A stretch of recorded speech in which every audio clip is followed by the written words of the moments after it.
പറഞ്ഞെന്താ എന്നെ നിസ്കരിക്കാൻ സമ്മതിക്കുന്നില്ല. ഞാൻ അതിന് പറഞ്ഞു, ഞാൻ ഈ പാർട്ടിയിലേക്ക് വന്ന അംസക്ക പറഞ്ഞ കാര്യം ആവർത്തിക്കുന്നില്ല. 2010 പാർട്ടി മെമ്പറായി 2014 ഉംറ നിർവഹിക്കാൻ പോവാണ്. അപ്പൊ ഞാൻ എഴുതി ഫേസ്ബുക്കിൽ, ഉംറ നിർവഹിക്കാൻ ഞാൻ പാർട്ടിയോട് സമ്മതം വാങ്ങി. ഉംറ നിർവഹിക്കാനല്ല, വിദേശത്ത് പോകണമെങ്കിൽ പാർട്ടി സമ്മതം വേണം, പാർട്ടിയെ ബോധ്യപ്പെടുത്തണം. അങ്ങനെ ഉംറ നിർവഹിച്ചു, അതും ഹജ്ജ് നിർവഹിച്ചു, നമസ്കാരം നിർവഹിച്ചു. ഇല്ലേ? ഇതൊക്കെ ഒരു വിളിച്ചു പറയേണ്ട കാര്യമാണ്.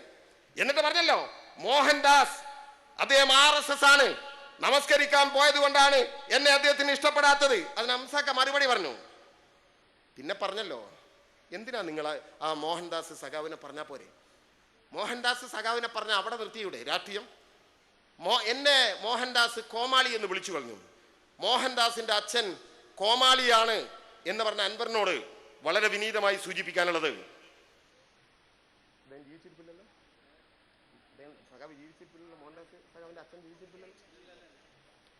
മോഹൻദാസ് സഖാവിന്റെ അച്ഛനെ കോമാളി എന്ന് വിളിച്ച മിസ്റ്റർ അൻവറിനോട് എനിക്ക് വളരെ വിനീതമായി സൂചിപ്പിക്കാനുള്ള ഒരു കാരണം, മോഹൻദാസ് സഖാവിന്റെ അച്ഛൻ മരിച്ചപ്പോ ആരും ആർത്ത് ചിരിച്ചിട്ടില്ല, ആഘോഷിച്ചിട്ടില്ല എന്ന് മാത്രം തൽക്കാലം ഞാൻ പറഞ്ഞ അവിടെ അവസാനിപ്പിക്കാം.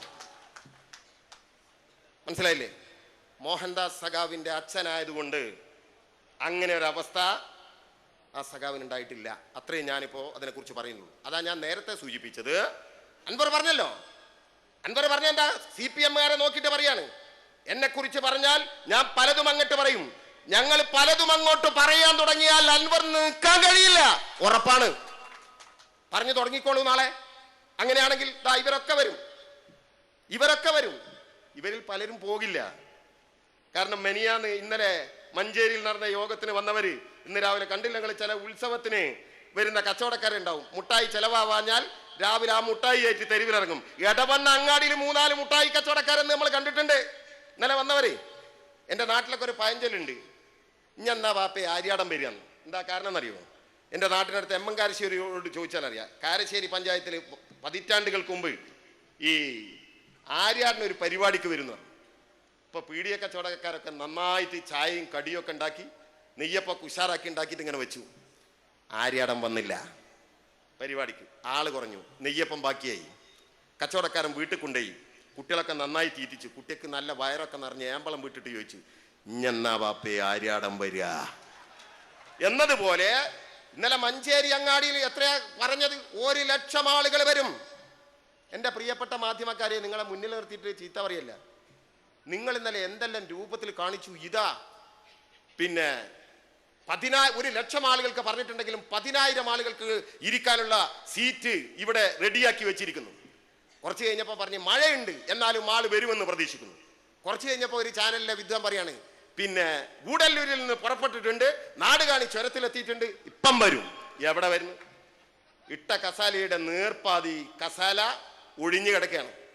10,000 എന്ന് നിങ്ങൾ അവകാശപ്പെട്ട് ഞാൻ എണ്ണത്തിലൊന്നും തർക്കിക്കാൻ നിൽക്കുന്നില്ല, എണ്ണാനും പോകുന്നില്ല. നേർപ്പാതി ഒഴിഞ്ഞു നിർത്തി. നിങ്ങൾ കാണിച്ചോ? നിങ്ങൾ ആകാശത്തിലൂടെ മറ്റേ സാധനം ഉണ്ടല്ലോ, ഇപ്പൊ പറഞ്ഞ ഇതിന്റെ പേരെന്താ നിങ്ങൾ അറിഞ്ഞത്? ഇതിലൊക്കെ പറഞ്ഞു വന്ന് ആ സാധനം വെച്ചിട്ട് മഞ്ചേരി അങ്ങാടിയൊക്കെ ഇങ്ങനെ കാണിക്കല്ലേ?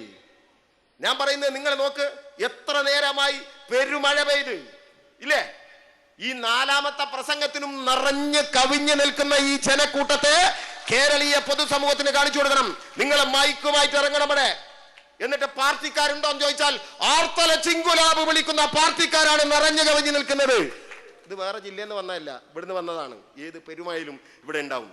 ഇത് തിരിച്ചറിയാൻ അൻവറിന് സാധിക്കാതെ പോയി. അവിടെയാ പ്രശ്നം കിടക്കുന്നത്.